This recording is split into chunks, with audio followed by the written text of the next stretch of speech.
What's up, folks? Beckwith, where the heck were you on Friday? Not cool. Not cool, buddy. Just kidding. So, block one, you've seen this slide. Oh, hey, don't look at that. Don't look at all of it. There you go. Block four, I don't know if we're going to talk about it or not. But anyway, the next part of our our what we call our nuclear physics section has to do with two kinds of reactions called fission and fusion. All right, and very different. But as a lot of nuclear physics stuff goes, if you can do arithmetic, you can do the problems. And by arithmetic, I mean add and subtract. So that's good. Nuclear fission. By definition, oh, this is in your notes already, you break up heavy, what we call parent nuclei, into lighter daughter nuclei, right? And here's a big, big deal, all right? Part of the nuclear thing that we've talked about so far is radioactivity or radioactive decay, and that we said is a spontaneous process or a spontaneous phenomenon. It just happens, and it happens because some nuclei are inherently unstable, and therefore they just, through the science of it all, decay, break up into things that are stable. And saying through the science of it all is horrible. They do it until there's, they decay until the nuclear strong force really is stronger than the electrostatic repulsion between their nucleons. Now, nuclear fission is not something that just happens by itself, or not something that just starts by itself, at least. Block one, you know what I'm talking about. Here's a sample fission reaction. You take a big heavy nucleus like uranium, in this case 235, and yeah, uranium 235, and we fire. What we do is we take a neutron and we fire it at that uranium nucleus, right? And here, well, at least for some amount of time, I'm going to move the numbers over here. That turns uranium, 235 into uranium 236. And this means that's an unstable nucleus. All right? And that, hang on, I don't remember what I was saying, but yeah, so uranium 236 is unstable. And what it will then do, there are a number of different decay modes, you call them, for uranium 236, and this is one of them. It can turn into barium and krypton. As you see over here, it can also turn into cesium and rubidium. Notice, one of many possible divisions. And the one we have here, it turns into barium and krypton, where krypton's mass number is 92. Now, if you notice, this gives us 92, but this gives us 233, which means what we also get out of this are 3 more units of mass, but no more charge, and that means that we get 3 neutrons. Okay? Just like we show up in this this graphic up here, right? You get neutron, neutron, neutron coming out. So the big deal is that the reaction creates, well, I guess I'll just say neutrons that can then trigger more fission reactions.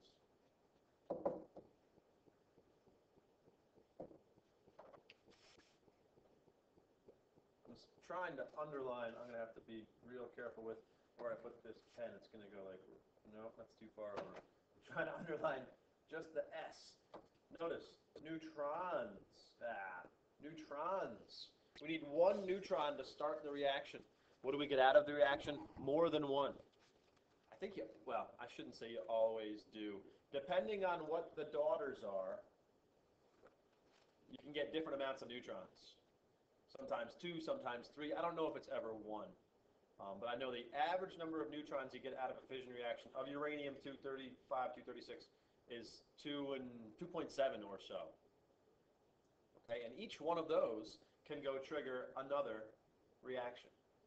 All right, so by literally starting one reaction, well, next you'll have, maybe 3 reactions. After that, you could have from each of those 3 reactions. So that's 9 reactions after that. After those, you could have, I'm rounding up to 3. 3 more from each of those, you're up to 27, and so on and so forth. And so your reaction rate can just, expand exponentially in a hurry. All right? Now, what else does the reaction yield? Well, what we say here is, let's look at the mass defect. Now, normally, or not, maybe not normally, but so far, what we've done is look at single nuclei and say, what's the mass defect of that nucleus? All right, what we're going to do now is look at entire reactions and look at mass defect of a reaction. Okay, so if we do this and call this the parent side, we can look at the mass of the parents. And we take uranium-235, plus remember, our neutron is 1.008665. Come on, decimal. All right, so if we add uranium plus that neutron, 235.0439299 plus 1.008665. 236.0525949U. We look at this as we'll call these the daughters. If we look at the mass of the daughters, you got to add all these masses: the barium, the krypton, and the 3 neutrons. 140.914411 plus 91.926156 plus 3 times 1.008665 equals 235.866562. Is that what we said this morning? Yes. 914411 91926156 1.008665. Yeah, okay. Well, you notice there is a difference. So the mass defect minus 236.0525949 is 0.1860329 unified mass units, which, hopefully from our binding energy discussion, we know translates into an E binding. Hey, E binding of delta M times C squared, right? So we do 0.1860329 U times 931 MeV per U. That's our C squared value.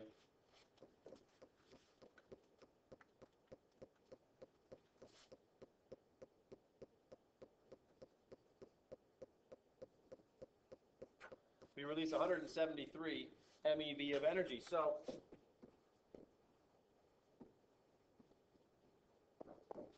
we release energy. Notice, it seems, oh, there is, there's more mass in the beginning than there is in the end. Why is that? Where is the extra mass? Well, it's been converted into energy that's released in the reaction.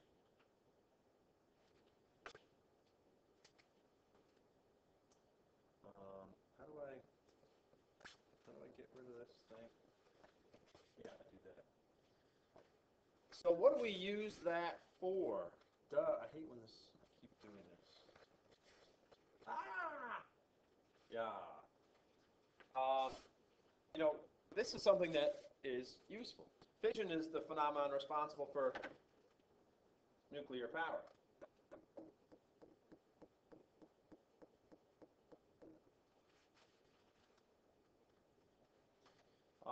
Well, and I'll say the first, or old, original,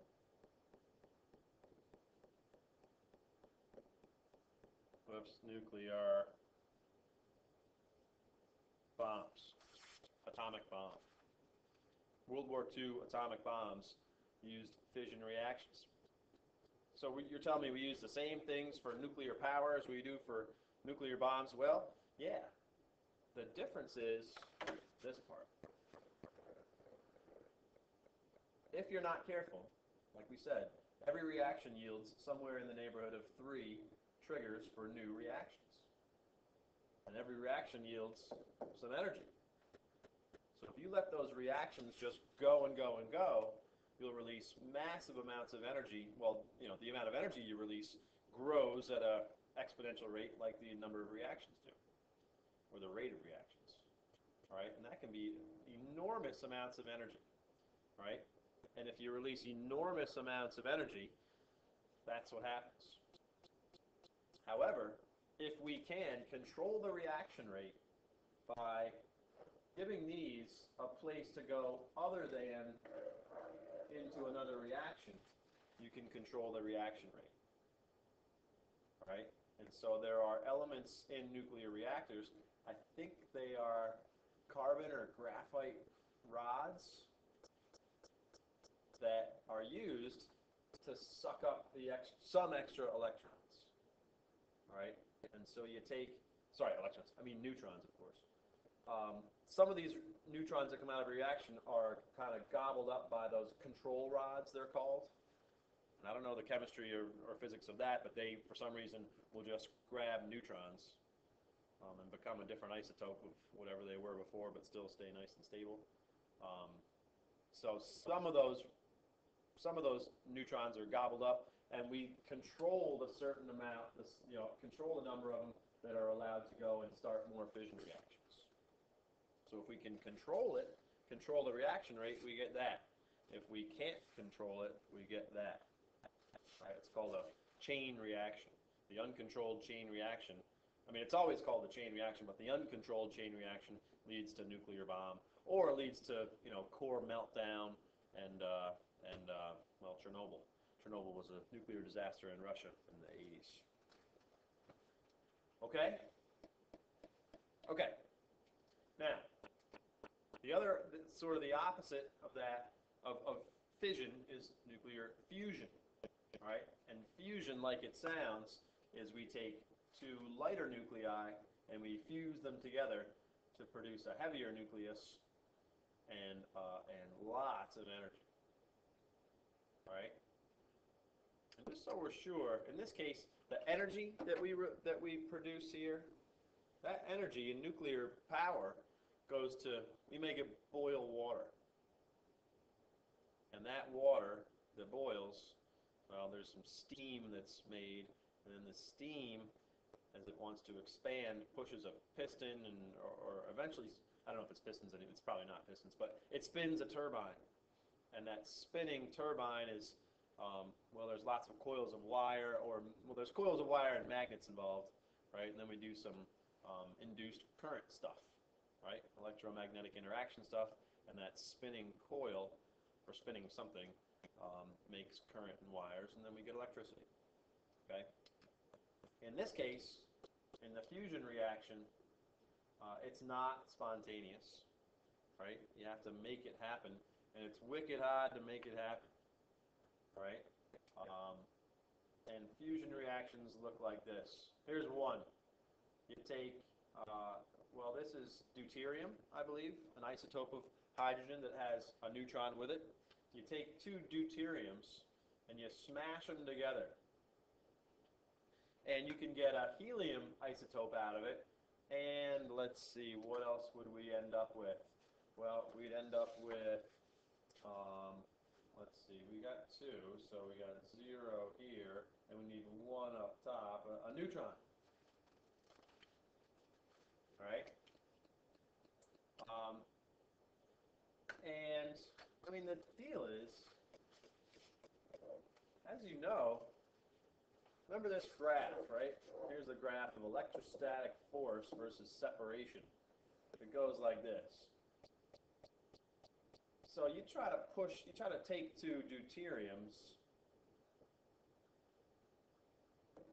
and push them together like this. It gets really hard, right? Remember, at nuclear separation, they're being pushed apart by a force of like 230 newtons. Remember that 230 number? And remember, strong force doesn't exist at all until you're inside that nuclear separation sort of thing. So, you know, you got to overcome the fact that 2 little tiny protons are pushed apart by a force of about 50 pounds. But once you can overcome that, well, then the strong force takes over and they can bind together like so. All right? And how do you overcome that, or how do you really get them that close together even though they're pushed they're pushed apart really hard? Well, it just means that you got to throw them at each other really, really fast. You got to give them a ton of kinetic energy that's gonna overcome their that's gonna get them going fast enough that they can get close enough that strong force can take over. So a ton of kinetic energy means things are moving really fast, sure, means things are super hot. And so to make fusion reactions happen, you have to have super high temperature environments, which is why it's hard to do here on the Earth. But it ain't hard to do in the sun.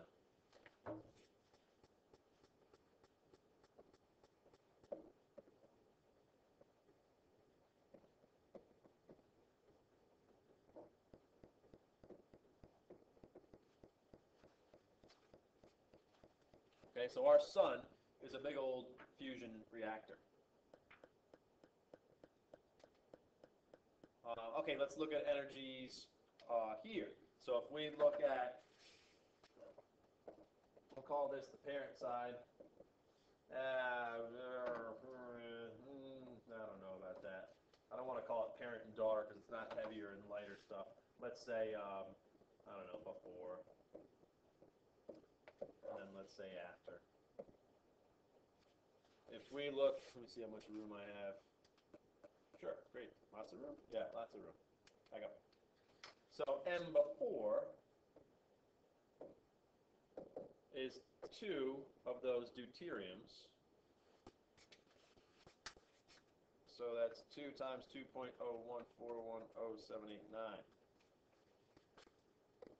4.02821578. M after.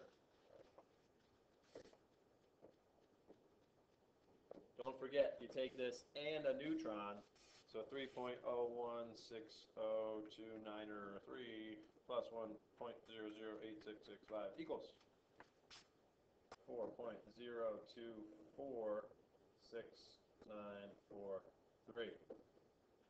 There is, of course, then a mass defect in there of minus 0.02821.8. And therefore, whoops, delta m to the c, delta mc squared times 931, 3.28 MeV.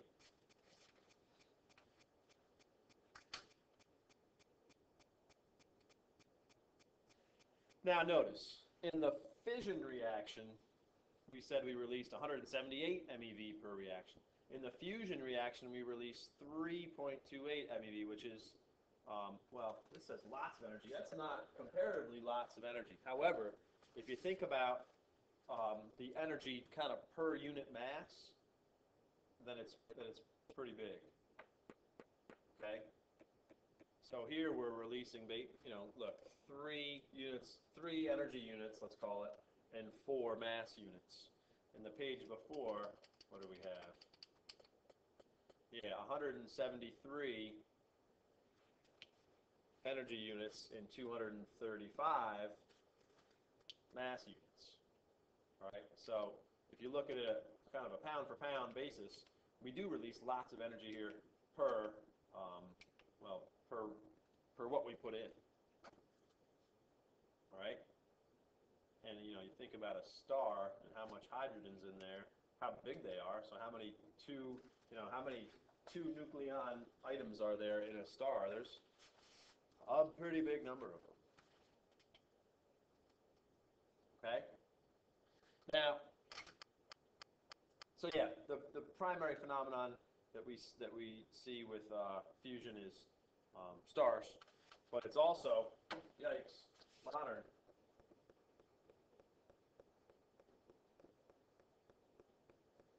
Nuclear weapons. You hear of this as hydrogen bomb. Hydrogen bombs, as opposed to a nuclear bomb. All right, so this is the hydrogen bomb part. And the deal, it's kind of, I hate to talk too much about this sort of stuff, but you actually use a fission reaction to provide the energy required to take these 2 hydrogens and jam them together to make a fusion reaction in a hydrogen bomb. So anyway, let's see. That's fission and fusion. All right. Again, we're going through the same processes that we've gone through before. First we just make sure we conserve charge and mass. All right. When we look at a little more detail, we see that the masses actually aren't the same. There's some mass defect. From that, we can figure out an amount of energy associated with that mass defect. Okay.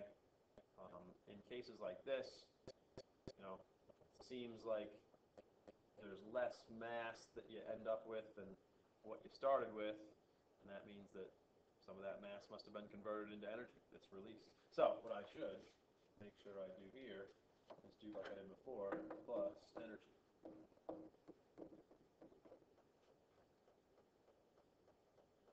Okay? Okay, that's fission and fusion. Now, on Monday, we will quiz, as I said before. Let's make a little list for you. Where is it? I need now let's just go here. Oh yeah. We're going to quiz on most nuclear physics stuff, not fusion and fission. Although I don't think it's that bad. But, yeah, so quiz Monday. We'll call it nuclear quiz.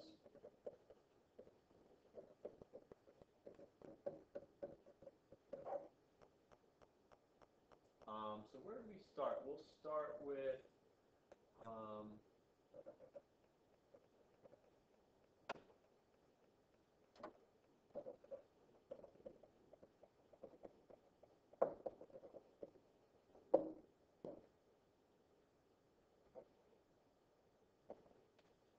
three kinds of decay.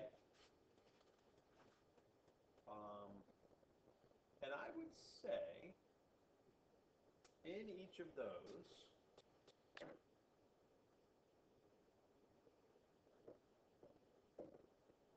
determine things you should be able to do. Determine the decay mode. Is it alpha, beta, or gamma?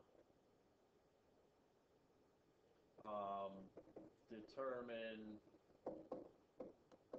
products. These sorts of things, right? Uranium 92 to 35 undergoes something, an alpha decay. What's that? Right? I will also say now we should be able to determine energy released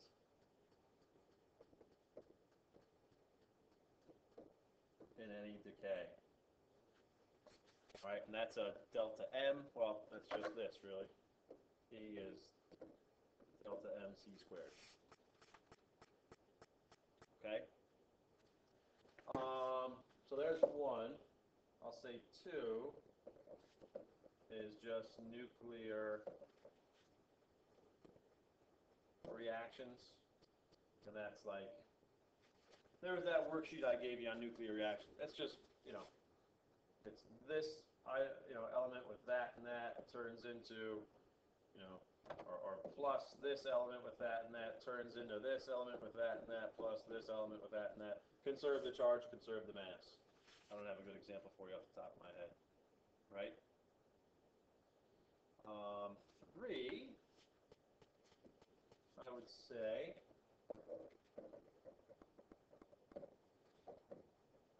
mass defect, and I'll say slash binding energy, parentheses, perhaps even per nucleon.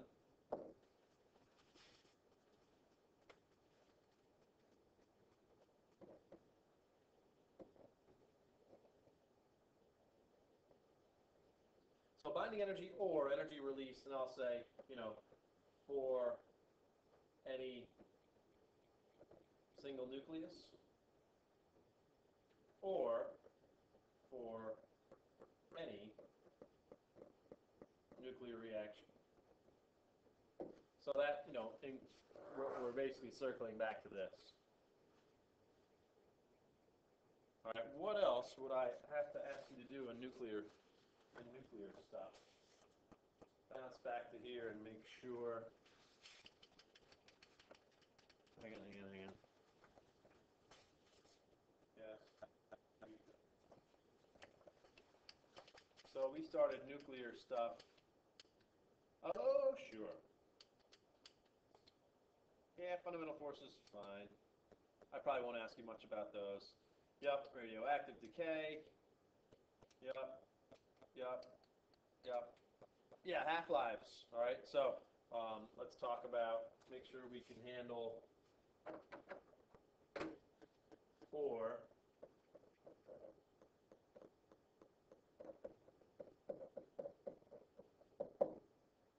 half-life, and I'll say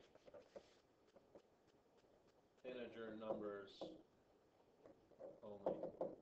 So math problems will only involve integer numbers of half-lives, all right? But discussion of half-life stuff, you should be able to, whatever, like that graph. What's the half-life based on the graph? Okay. Back to here. Then, yep, nuclear reactions, fine. Sure. There's mass defect. Yep. There's binding energy. Oh yeah, and this video is on the calendar from last week. It's posted on Thursday, even though I forgot to post it. And then there's Fission and Fusion. Okay, so that'd be a good little quiz. I won't be able to ask you a question on all those things. Wait, no, it said Fission and Fusion is not on it, right? So, yeah. So, mass defects, binding energy, and radioactive stuff. No problem. Walk in the park. Okay, people. Hope the weekend was a good one. Ooh, 30 minutes. You jerk, Warner. See you guys.